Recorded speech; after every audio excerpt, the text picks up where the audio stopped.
नमस्कार मित्रांनो, कुसुम सोलर योजनेमध्ये आपण जर रजिस्ट्रेशन केलेले असेल, रजिस्ट्रेशन पूर्ण झाल्याच्या नंतर आपल्याला आपल्या मोबाईलवर एक MKID आणि पासवर्ड म्हणजेच युजरनेम आणि पासवर्ड हा मिळतो.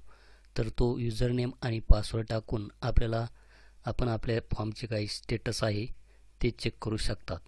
तर हा जो काही युजरनेम आणि पासवर्ड हा जर आपल्याला माहीत नसेल किंवा आपल्या मोबाईलमधून तो डिलीट झालेला असेल तर तो आपण अशा प्रकारे काढू शकता.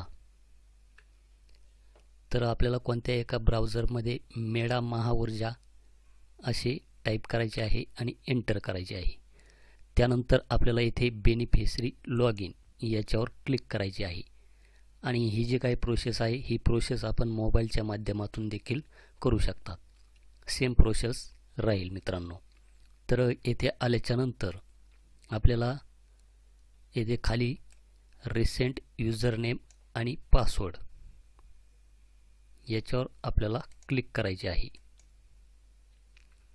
येथे क्लिक केल्याच्यानंतर आपण जो काही रजिस्ट्रेशन करता वेळेस मोबाईल नंबर दिलेला आहे तो मोबाईल नंबर आपल्याला येथे टाकून घ्यायचा आहे. मोबाईल नंबर टाकल्याच्यानंतर आपल्याला येथे रिसेंट याच्यावर क्लिक करायचे आहे. तर युजर नेम आणि password has been send to given mobile number अशा प्रकारे तेथे आपल्याला मेसेज दाखवेल आणि आपण जो काही मोबाईल नंबर दिलेला आहे त्या मोबाईलवर आपला MKID आणि पासवर्ड हा मिळून जाईल.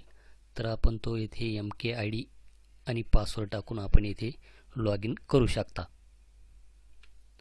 त्याचप्रमाणे मित्रांनो, आपला जर पासवर्ड हा आपण विसरलेला असाल तर इथे फॉरगॉट पासवर्ड याच्यावर क्लिक करून आपण इथे आपला जो काही मोबाईल नंबर आहे तो मोबाईल नंबर आपल्याला इथे टाकायचा आहे.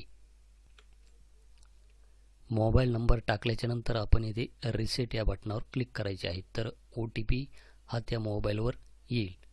तर तो OTP आपल्याला इथे टाकायचा आहे. OTP इथे टाकल्याच्या नंतर आपल्याला नवीन पासवर्ड हा इथे टाकून घ्यायचा आहे. त्यानंतर परत खाली एकदा नवीन जो काही पासवर्ड आपण वर टाकलेला आहे तो पासवर्ड आपल्याला इथे टाकायचा आहे आणि इथे रिसेट पासवर्ड याच्यावर आपल्याला क्लिक करायचे आहे. तर अशा प्रकारे मित्रांनो आपण आपला जो काही पासवर्ड आहे हा पासवर्ड अशा पद्धतीने चेंज करू शकता.